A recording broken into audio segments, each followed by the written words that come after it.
Di sebuah kota yang tak pernah tidur, atau yang kita sebut dengan kota Jakarta, ada seorang pria yang sederhana. Pria itu bekerja sebagai pengemudi ojek online yang mencari nafkah di antara gelapnya malam dan terangnya lampu jalan. Namanya Dimas. Ia bukanlah siapa-siapa. Hanya satu dari ribuan driver ojek online yang menggantungkan harap pada notifikasi di layar ponselnya. Namun Dimas sangat menyesalkan malam ini. Notifikasinya membawa kisah yang tak akan pernah bisa ia lupakan. Lalu notifikasi handphone Dimas berbunyi. Dimas dalam hati berbicara. Orderan terakhir malam ini. Alamatnya dekat, lumayanlah. Bisa langsung pulang nih. Dimas memacu motornya menuju titik jemput sesuai aplikasi. Saat itu, gelap mulai pekat. Jam menunjukkan pukul 11 malam di pinggir jalan sepi. Berdirilah seorang wanita, rambut panjang tergerai berbaju putih bersih. Dimas pun memastikan, apakah dia Sinta? Ia sama sekali tak bicara, hanya bergerak naik ke motor Dimas. Dia pun menjulurkan plastik putih. Tangannya dingin saat menyerahkan plastik putih itu ke Dimas. "Titip ini," katanya pelan, dengan suara yang seperti berasal dari jauh, terlalu jauh. Motor melaju tapi rute yang ditunjukkan aneh. Bukan jalan utama, bukan pula komplek perumahan. Dimas berbicara dengan sedikit keraguan. "Maaf Mbak Sinta, ini benar ya jalannya?" Namun tak ada jawaban. Hanya bisikan angin dan suara kantong plastik yang bergoyang pelan di motor. Jalanan berubah menjadi semak, lalu masuk ke hutan, gelap, sunyi, bau busuk seperti bangkai. Ia melewati tempat pembuangan sampah, lalu jalanan makin sempit. Dan akhirnya ia sampai di tepian kuburan tua, sunyi.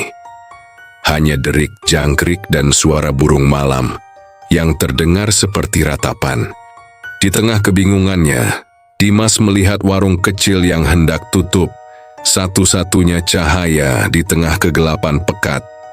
Dimas berhenti dan bertanya kepada bapak itu, "Pak, maaf, saya mau nanya. Jalan panjang, perumahan indah, lewat mana ya?" Pak tua itu menoleh perlahan, mata tuanya penuh tanya. Kemudian ia berkata, "Anak muda, kamu dari arah mana tadi?" Dimas menjawab, "Dari sana, saya mau nganter penumpang, Pak." Pak tua terdiam. Wajahnya berubah, mata yang tadinya lelah, kini membesar. Pak tua hanya mengatakan, "Tidak ada siapa-siapa di boncenganmu, nah." Dimas menganggap bapak itu bercanda, namun dalam hatinya tetap ada rasa takut. Dimas gemetar, tapi ia melanjutkan perjalanan dan berusaha untuk berpikir positif. Akhirnya ia menemukan jalan besar, lampu, suara mobil. Hatinya pun langsung tenang.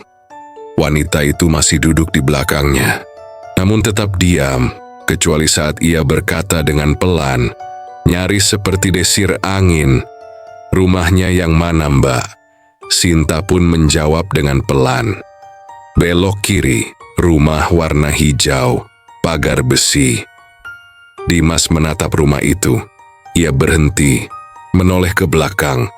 Tidak ada siapa-siapa, namun plastik putih itu masih tergantung. Ia berjalan ke depan rumah. Dimas berusaha memanggil orang yang ada di rumah itu. "Permisi, ada orang ini Bu, ada paket." Pintu terbuka, seorang pria berusia hampir 50 keluar. Pria itu, "Ya, ada perlu apa?" "Dimas, ini saya nganter paket tadi sama Mbak Sinta, tapi nggak tahu orangnya kemana." Pria itu langsung terdiam, lalu marah, lalu gemetar. "Siapa kamu? Dari mana kamu kenal Sinta?" Dimas menjawab, "Dia penumpang saya, Pak. Dia yang minta diantar ke sini. Dia yang kasih kantong ini." Pria itu menangis, membuka pintu, menyuruh Dimas masuk. Di dalam rumah yang hangat tapi penuh duka, terkuak kenyataan, Sinta adalah anak mereka. Korban tabrak lari yang meninggal. Kemarin malam, di jalan yang sama, di jam yang sama, dengan tempat Dimas menjemputnya. Lalu apa isi plastik itu? Ayah dan ibunya Sinta membukanya. Ternyata berisi baju baru orang tuanya. Untuk lebaran, ibunya menangis sambil memeluk plastik itu. Ibu nyesel nyuruh kamu beli baju ini. Kalau kamu gak beli, mungkin ini semua tidak akan terjadi. Ibunya pun terus menangis. Malam berikutnya, notifikasi muncul. Alamat sama, nama penumpang, Sinta, waktu yang sama, dan malam-malam setelahnya. Kejadian selalu sama setiap malamnya. Tepat di pukul 11 malam, Sinta selalu memesan tumpangan. Dan Dimas terpaksa untuk menerimanya karena dia merasa ada yang mesti diselesaikan agar Sinta tidak mengganggunya lagi. Lalu Dimas mulai melihat bayangan di kaca spion, meski ia tidak sedang membawa penumpang. Sudah 5 malam berlalu, dan setiap malam, notifikasi itu muncul. Seperti kutukan yang menempel pada kulit Dimas. Suara notifikasi masuk. Atas nama Sinta dan lokasi jemput sama seperti di hari sebelumnya di waktu 11 malam. Tak peduli seberapa keras ia menolak, jari-jarinya tetap menyentuh tombol terima pesanan. Bukan karena ingin, tapi karena entah kenapa, tubuhnya seperti digerakkan oleh kekuatan lain. Ia tak bisa melawan. Ia memacu motor, melewati jalan yang mulai ia hafal di luar kepala. Tapi malam itu, spionnya bergetar, dan untuk pertama kalinya, ia melihat mata itu, mata pucat, yang menatapnya dari balik punggungnya sendiri. Sepanjang jalan, Sinta berbicara, tapi bukan dengan suara keras. Ia berbisik di telinga kiri Dimas, "Kamu tahu siapa yang menabrakku? Kamu tahu kenapa aku belum bisa tenang? Kamu harus bantu aku," ucap Sinta kepada Dimas. Kata-kata itu menusuk seperti jarum halus ke dalam jiwa Dimas. Ia tak tahu harus menjawab apa. Yang ia tahu, rasa dingin mulai merambat dari punggung ke ujung jari. Tangan Sinta pernah ia rasakan saat menyerahkan kantong plastik. Namun malam itu tangannya mencengkeram jaket Dimas. Kuku panjang, dingin seperti es, dan basah seperti tanah yang baru saja digali. Perjalanan itu tak berakhir di rumah Sinta. Kali ini, ia disuruh berhenti di tempat kejadian tabrakan. Sebuah tikungan tajam di bawah lampu jalan yang berkedip seperti ingin padam. Ada bekas darah, sudah mengering tapi bau anyirnya masih terasa. "Sinta, di sini aku jatuh, di sini aku menangis, tapi tak ada yang berhenti." Dia lari, Mas. Bawa mobil hitam, kaca pecah, pelat nomor dicopot. Tangisan Sinta tak terdengar. Tapi Dimas melihat air mata itu jatuh dari pipi yang tak lagi hangat. Ia menggigil, ingin lari, tapi motornya mati. Lalu dari kejauhan terdengar suara mobil, klakson pelan, lalu cepat, lalu kencang, lalu berak. Namun tak ada apa-apa, hanya bayangan, hanya gema masa lalu yang kini ingin membalas. Dimas terbangun di kamarnya. Peluh membasahi seluruh tubuhnya. Pintu kamar terbuka sedikit dan di meja ada kantong plastik putih masih utuh, masih berisi baju baru yang kini berbau tanah basah. Dia tak ingat pulang, tak ingat bagaimana motor bisa kembali. Tapi di ponselnya tersimpan satu foto, sebuah selfie dengan penumpang di belakangnya. Wajah pucat, mata kosong, rambut menutupi sebagian wajah. Sinta yang tak seharusnya hidup. Sinta tak hanya ingin diantar pulang. Ia ingin sesuatu yang lebih dari itu. Lebih dalam, lebih gelap. Ia ingin keadilan. Ia ingin tahu siapa yang meninggalkannya ketika dirinya sekarat. Dan kini, ia memilih Dimas sebagai perantara antara dunia dan kematian. Sinta mengatakan, "Wah, tolong temukan dia. Kalau tidak, aku akan terus datang. Setiap malam, setiap pukul 11 malam." Dimas kini tak hanya dihantui. Ia dibebani dengan janji, dengan rasa bersalah, dengan mata yang selalu menatap dari spion, meski ia sedang sendirian. Dan ini baru awal permulaan dari kisah yang belum selesai, sebuah perjalanan antara hidup dan mati yang menuntut kebenaran dari keheningan. Sinta belum pergi, dan Dimas belum tahu seberapa dalam dunia arwah akan menyeretnya. Sejak malam itu, tidak ada hari tanpa rasa was-was. Setiap suara notifikasi membuat jantung Dimas berdegup, seperti ingin memecah tulang rusuk.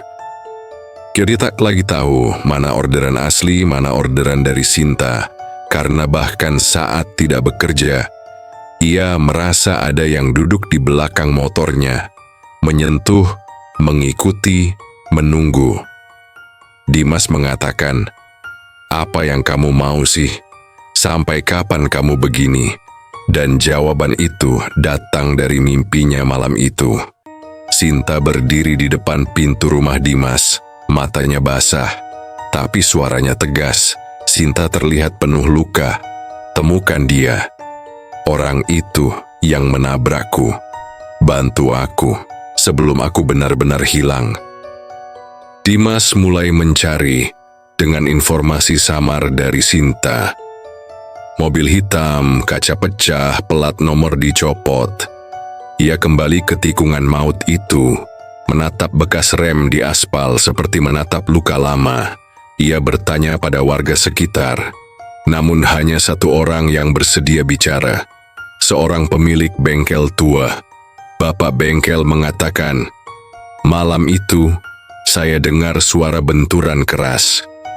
Beberapa menit kemudian, ada mobil jeep hitam, ngebut. Kaca depan retak, seperti habis nabrak sapi." Dimas mencatat. Ia mulai mengikuti jejak kecil, bengkel yang bisa memperbaiki kaca pecah tanpa laporan. Ia menyamar sebagai pelanggan, bertanya dengan hati-hati, dan akhirnya, di bengkel kecil pinggiran kota, ia menemukan namanya, Arga Wikwik. Arga Wikwik tinggal di perumahan elit bersih, terlalu bersih untuk menyembunyikan dosa. Dimas berdiri di luar pagar rumah itu, sambil menggenggam helm erat-erat, peluh dingin menetes di keningnya. Dan saat itulah, ia mendengar suara itu lagi. Bisikan lembut dari angin, Sinta dengan suara lembut tapi menusuk. Itu dia. Itu orang yang tak bertanggung jawab sehingga membuatku jadi seperti ini. Dimas mengetuk pagar. Tak ada jawaban, tapi dari jendela lantai 2, terlihat bayangan seseorang menatapnya. Wajah yang belum pernah ia lihat. Tapi mata itu yang pernah Sinta lukiskan dalam mimpinya Dimas. Dan saat itulah, ia mendengar suara itu lagi. Bisikan lembut dari angin, Sinta dengan suara lembut tapi menusuk. Itu dia. Itu orang yang membiarkanku mati sendirian. Dimas mengetuk pagar. Tak ada jawaban. Tapi dari jendela lantai 2, terlihat bayangan seseorang menatapnya. Wajah yang belum pernah ia lihat. Tapi mata itu yang pernah Sinta lukiskan dalam bisikannya, datar, tak peduli, kosong. Malam itu Dimas tak bisa tidur. Dan untuk pertama kalinya, ia menghidupkan ponselnya dan merekam suara, menyampaikan pesan pada dunia jika ia tak kembali. Kalau aku nggak pulang, bukan karena aku nggak mau, tapi karena aku sedang antar seseorang ke tempat yang paling akhir. Kara Dimas pukul 11 malam. Notifikasi muncul nama Sinta. Tapi kali ini, lokasinya berubah. Bukan titik jemput, bukan titik antar, melainkan tempat terakhir. Dimas membuka aplikasinya. Peta kosong, tidak ada jalan, hanya satu titik di tengah hutan gelap dengan satu keterangan, bersamaku. Dimas menyalakan motor. Tak tahu kenapa ia menurut. Tak tahu kenapa tangannya tak bisa berhenti. Ia berkendara tanpa arah, melintasi kota yang tertidur, menembus jalan setapak yang perlahan berubah menjadi tanah, dan akhirnya rumput lembab yang tumbuh liar. Di depan sis kuburan yang sama, kini lebih gelap, dan di sana, Sinta berdiri menatapnya tersenyum tipis. Kau datang. Terima kasih. Aku sudah menunggu terlalu lama. Dimas turun tanpa sadar, seolah berada dalam mimpi, tapi napasnya berat, langkahnya berat, dan malam semakin pekat. Malam itu Dimas tidak pulang. Motor miliknya ditemukan di pinggir hutan dengan plastik putih tergantung di gagang spion, kosong, tapi basah oleh embun dan darah kering. Namun ponsel Dimas masih menyala, dan notifikasi terakhir menunjukkan sesuatu yang tak masuk akal. Nama penumpang, Sinta, waktu 11 malam. Status, sedang dalam perjalanan. 3 hari telah berlalu sejak Dimas menghilang, namun kota tak benar-benar sunyi. Karena di malam keempat, suara motor tua itu terdengar lagi di ganggang sempit, melintas pelan seperti mengantar sesuatu yang tak terlihat. Beberapa warga melaporkan mendengar suara seseorang berkata, "Permisi, ada paket." Namun saat mereka membuka pintu, tak ada siapapun, hanya kantong plastik putih dengan bau tanah basah dan bunga melati yang hampir membusuk. Sementara itu, seorang petugas kebersihan di kuburan belakang kota menemukan sesuatu yang tak biasa. Sebuah helm retak di sisi kirinya, tertanam separuh dalam tanah, dan di bawahnya ada tulang jari, masih mengenakan cincin berukir nama. Dimas Putra P. Petugas itu melaporkannya. Tapi sebelum pihak berwenang sempat tiba, lokasi itu sudah berubah. Tanah yang sebelumnya terbuka, kini tertutup sempurna, seolah kuburan itu menolak diganggu. Seorang teman Dimas sesama driver online bernama Rizal menemukan ponsel Dimas yang sudah mati baterai.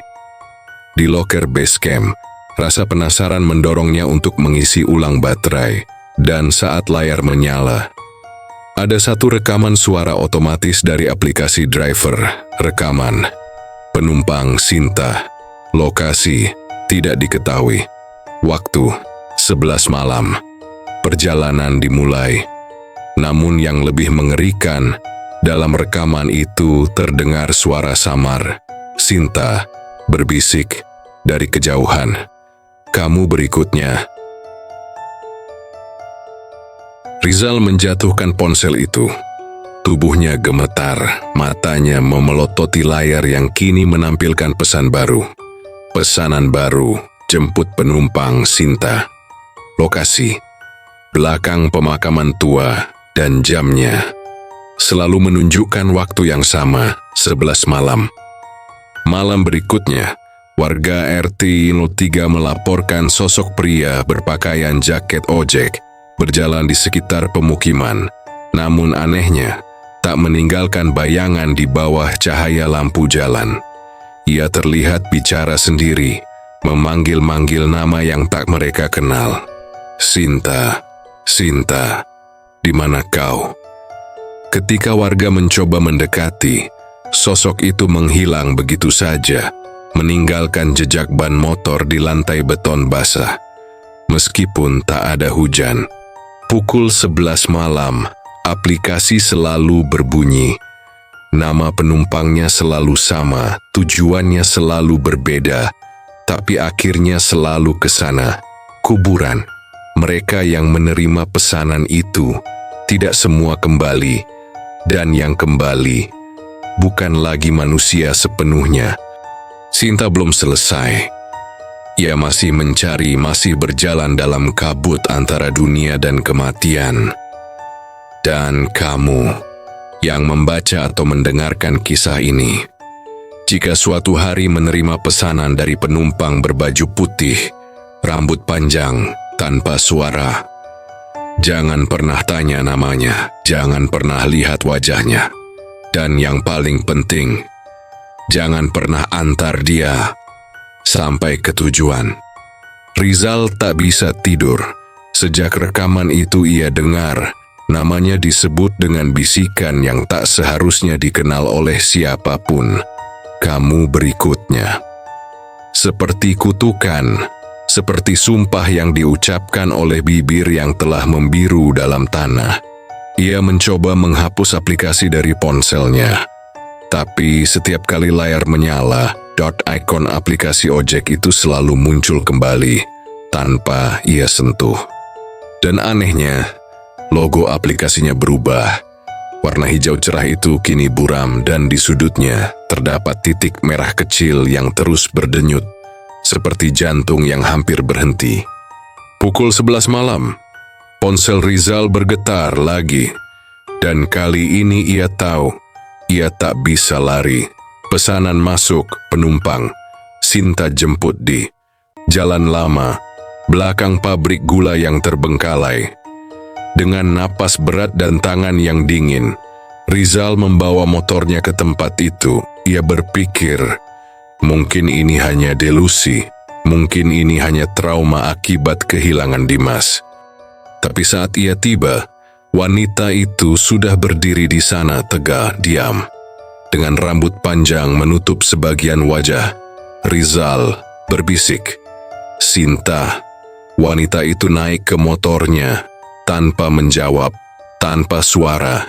Dan begitu Rizal mulai mengendarai motornya, ia sadar sesuatu yang tak wajar.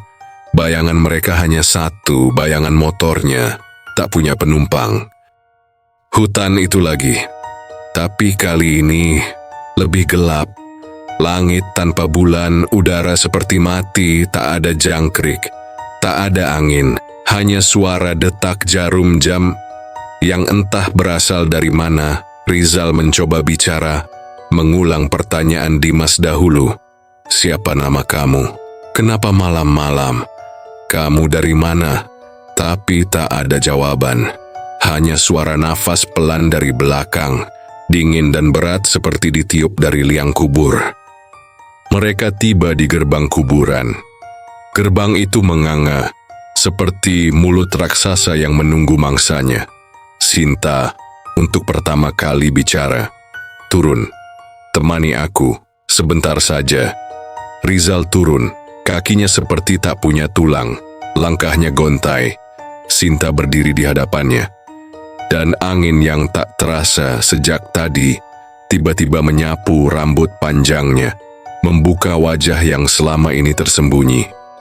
Separuh cantik, separuh hancur. Mata kanan menatap penuh harap, mata kiri hitam retak seperti pecahan cermin. Mulutnya sobek dari bibir hingga pipi. "Sinta, dia masih bebas. Dia belum membayar. Kau harus bantu aku." Rizal gugup, hampir menangis. Siapa? Siapa yang kau maksud?"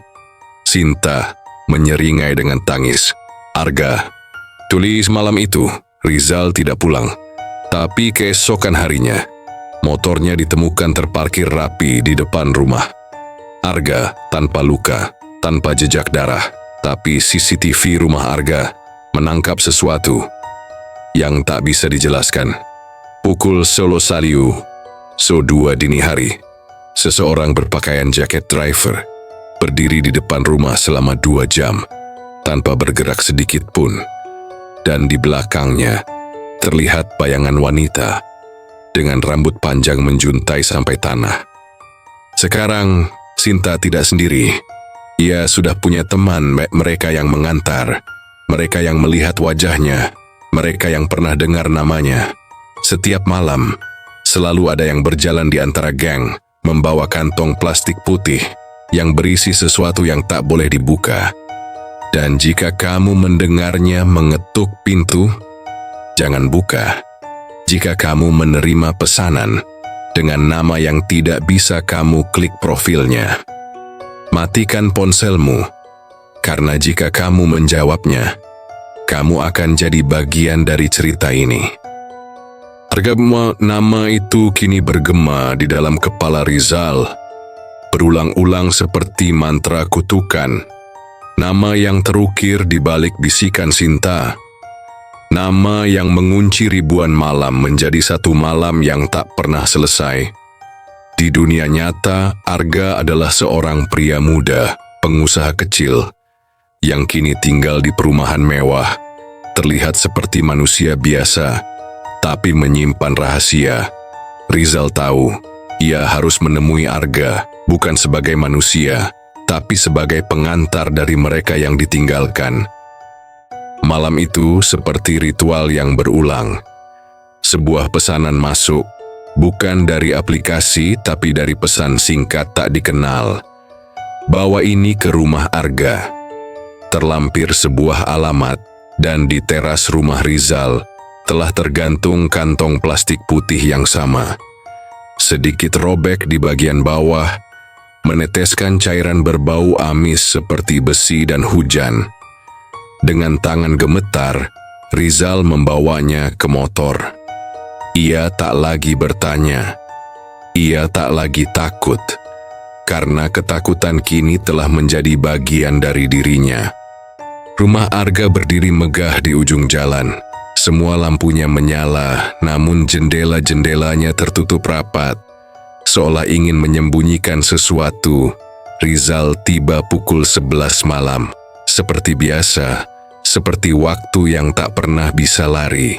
Ia mengetuk pintu, pelan, tok, tok, tok, tak ada jawaban. Namun pintunya terbuka sendiri, perlahan menganga seperti mulut yang lapar. Di dalam, aroma bunga melati bercampur dengan bau busuk yang menyiksa hidung. Jam dinding menunjukkan pukul 11 malam, dan tak pernah bergerak. Rizal masuk, membawa kantong plastik itu. Di ruang tengah, Arga duduk membelakangi pintu, menonton layar TV yang menampilkan siaran kosong. Hanya suara berdesis, seperti napas terakhir dari televisi yang hampir mati. Rizal mengatakan eksklusifwa yang menabraknya, kan? Arga tidak menjawab, tapi dari bahunya yang mulai bergetar dan suara napas yang tercekat terdengar jelas. Rasa bersalah atau rasa takut. Arga, aku nggak sengaja. Dia muncul tiba-tiba, tengah malam. Aku takut, aku kabur.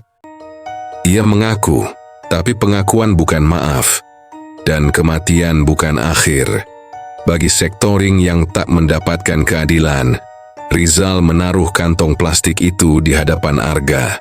Dan dari dalamnya jatuh sebuah benda.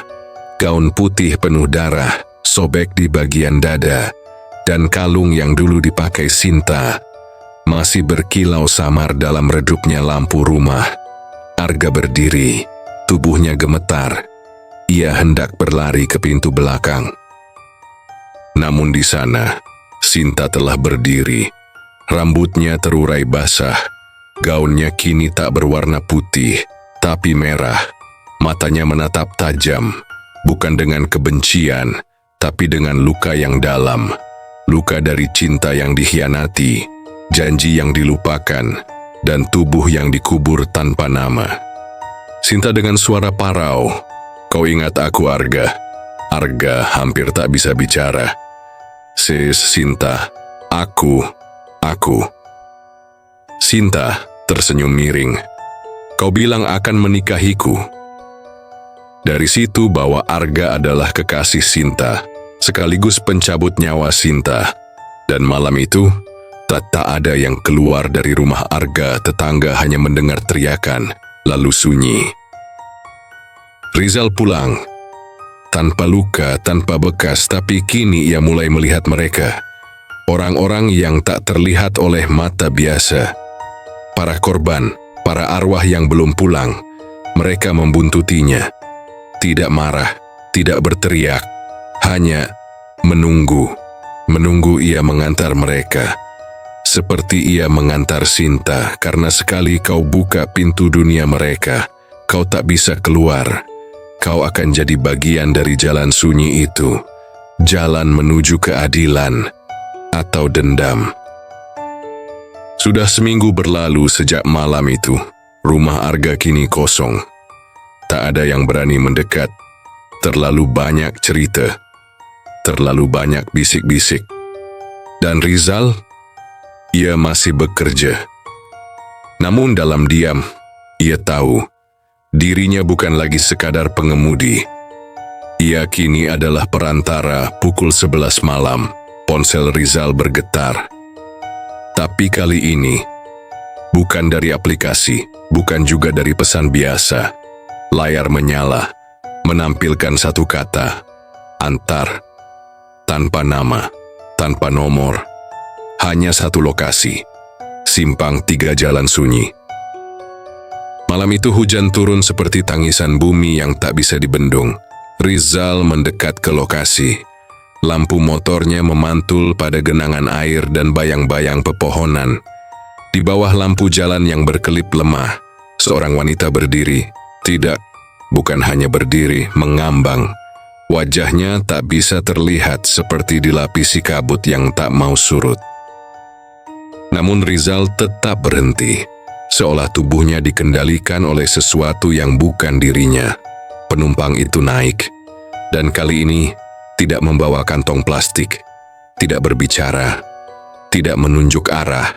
Namun Rizal tahu, ia tahu kemana harus pergi, karena dalam hening, ia mulai bisa mendengar apa yang tidak diucapkan. Perjalanan itu membawa mereka ke sebuah rumah tua di pinggiran kota. Rumah kecil, dengan jendela-jendela yang dicat merah pekat, seperti darah yang membeku dalam dingin malam. Rizal berhenti di depan pagar. Penumpang di belakang tidak turun. Ia tetap diam. Namun Rizal tahu. Masuklah. Rizal melangkah, pintu rumah tidak terkunci. Dan begitu ia masuk, bau kayu lapuk dan dupa memenuhi hidungnya. Di ruang tamu, seorang wanita tua duduk di kursi goyang, menatap ke arah pintu seolah telah menunggu. Wanita tua, tanpa ekspresi. Akhirnya kau datang. Rizal bingung dan berkata, Saya cuma nganter. Wanita tua itu menjawab, Tidak, kau pembawa. Kau perantara. Di tangannya, ia menggenggam sebuah foto lusuh. Di dalamnya, gadis kecil tersenyum, berdiri di depan rumah yang kini busuk ini. Di belakangnya, ada sosok wanita muda yang entah kenapa mirip, sangat mirip dengan penumpang di motornya. Wanita tua bergetar. Dia cucuku, sudah hilang, 12 tahun. Rizal menoleh keluar jendela. Penumpangnya sudah tiada. Rizal mengatakan, apakah aku masih hidup, atau hanya jiwaku saja yang bergerak karena kematian? Ia mulai sulit tidur. Di cermin bayangannya mulai lambat dari gerak tubuhnya. Di telinganya, suara-suara mulai menyebut nama-nama yang tak dikenal, tapi terasa akrab. Seperti nama-nama orang yang telah ia antar ke dunia yang tak bisa kembali. Ia tidak bisa berhenti, karena jika ia berhenti, mereka datang dan berdiri di sudut kamar, menatapnya tanpa berkedip, menunggu, menghitung waktu. Malam itu jalan kembali basah, langit menangis tanpa suara, dan angin berhembus membawa aroma yang tak bisa dijelaskan. Rizal kembali melewati jalan panjang, jalan yang dulu ia lewati saat pertama kali menjemput Sinta. Ada sesuatu yang menariknya ke sana, sebuah rasa tak tuntas, seperti utang yang belum terbayar atau pintu yang belum benar-benar tertutup. Kyogi tahu ia tak boleh kembali, tapi kakinya tetap menekan pedal gas. Tangannya tetap menggenggam setang, dan di spion, bayangan Sinta mulai muncul lagi. Kali ini, tidak sendiri. Di cermin kecil itu, Rizal melihat mereka satu persatu. Siluet yang samar, wajah yang pecah, baju yang basah darah, mata yang tak pernah berkedip. Mereka semua penumpang. Semua pernah ia antar. Tapi kenapa? Kenapa mereka kembali? Sinta berbisik. Kau belum selesai, Rizal. Kau belum bawa aku ke tempat terakhirku. Rizal gemetar. Bukankah aku sudah antar kau ke rumahmu, ke orang tuamu? Sinta, itu bukan akhirnya. Aku belum tenang. Sinta menunjuk ke sebuah tempat, sebuah bukit kecil di pinggiran kota, yang sunyi, yang tidak tercatat di peta manapun. Di sana terdapat deretan nisan tua, beberapa tanpa nama, hanya batu dan bunga yang sudah kering. Aku di sini, Rizal, tapi tidak ada yang tahu, kata Sinta. Ia turun dari motor. Berdiri di hadapan tanah kosong, tanpa nisan, tanpa doa. Rizal berdiri di sampingnya, dan untuk pertama kalinya, ia melihat Sinta tersenyum tulus. Namun air mata tetap jatuh dari matanya, karena bahkan arwah pun bisa menangis. Saat tubuhnya dilupakan, Rizal pelan, aku akan buatkan nisan untukmu. Aku janji. Sinta, terima kasih. Tapi, perjalananmu belum selesai. Sejak malam itu, Rizal tak lagi disebut sebagai driver. Orang-orang menyebutnya si pengantar terakhir. Ia tidak lagi menerima order lewat aplikasi. Kini, pesan datang lewat mimpi, lewat bayangan di kaca, atau lewat suara anak kecil yang tiba-tiba tertawa di dalam helmnya. Setiap malam, ia mengantar, kadang ke rumah tua, kadang ke kolong jembatan. Pernah, ia diminta mengantar ke danau dan penumpangnya minta diturunkan di tengah air. Pernah pula ia mengantar pasangan tua yang ternyata sudah meninggal dalam kecelakaan berpuluh tahun lalu dan masih mencari anak mereka yang hilang dalam peristiwa yang sama. Dan setiap selesai, ia tidak semakin bebas, ia justru semakin dalam, semakin larut dalam dunia yang tak memiliki waktu. Rizal mulai lupa wajahnya sendiri, karena setiap ia bercermin, yang muncul bukan dirinya, tapi sosok-sosok lain berjejer, menatap, menunggu. Mereka bukan lagi penumpang, mereka telah menjadi bagian darinya. Ia bicara sendiri, tertawa sendiri, dan terkadang menangis tanpa tahu kenapa. Rizal dalam hati, apakah aku masih hidup, atau aku pun telah menjadi cerita yang diantar oleh driver lain di dunia lain? Mereka dulu memanggilnya Rizal, seorang lelaki sederhana yang hanya ingin mencari makan, mengejar rupiah dari satu titik ke titik lain.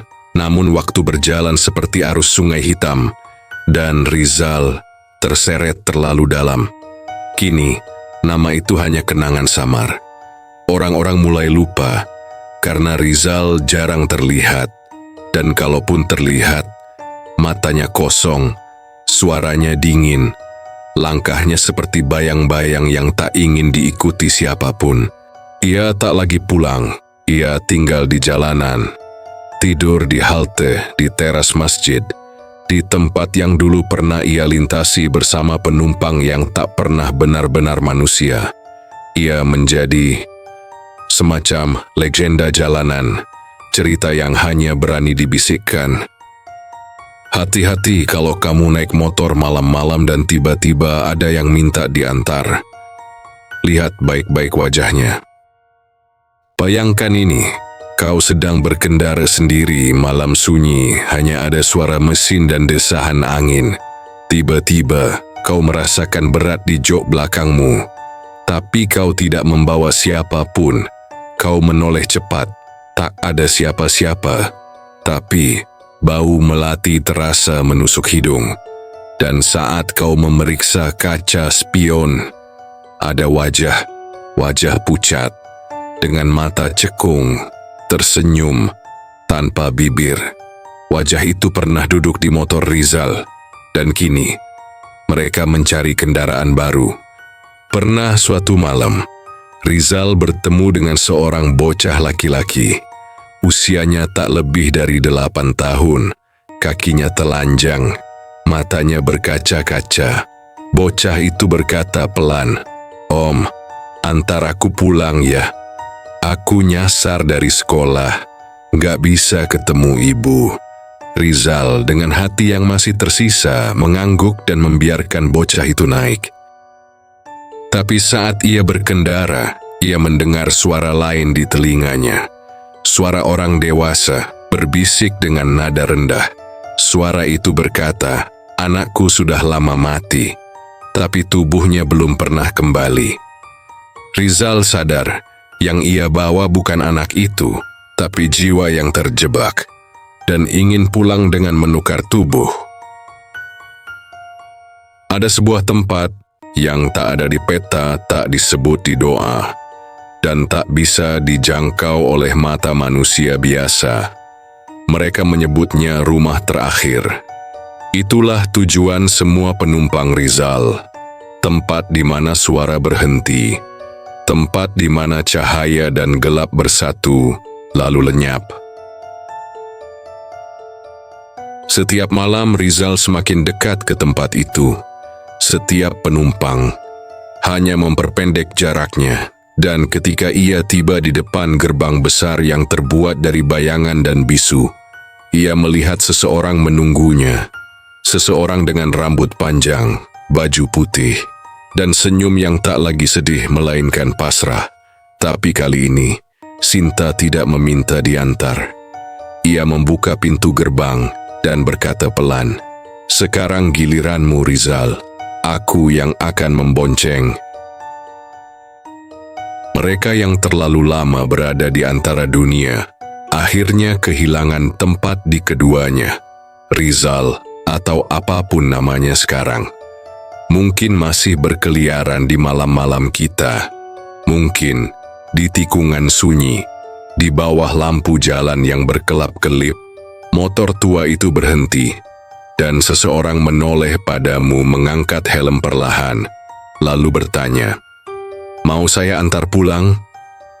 Jika kau menjawab iya, maka jangan pernah menoleh ke belakang. Karena bisa jadi yang duduk di jok belakang itu bukan lagi manusia. Dalam bisikan malam kami tutup kisah ini, tapi bukan untuk melupakannya, melainkan untuk merenungkannya.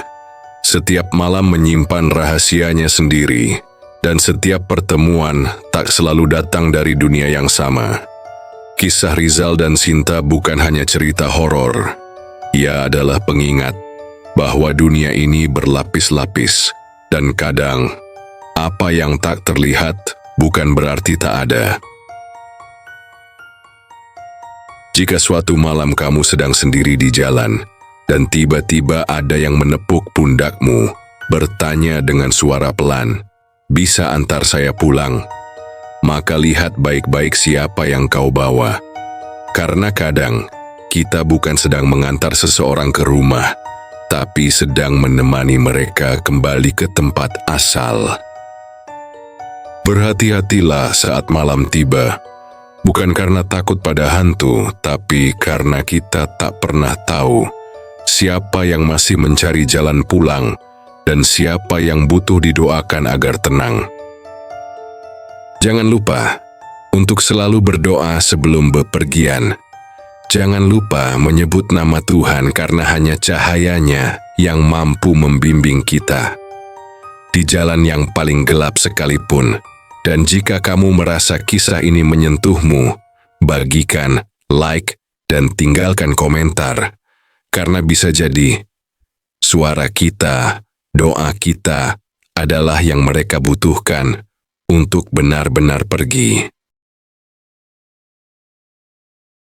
Sampai jumpa di cerita berikutnya, di malam yang mungkin lebih sunyi dan kisah yang mungkin lebih kelam. Selamat malam dan hati-hati di jalan.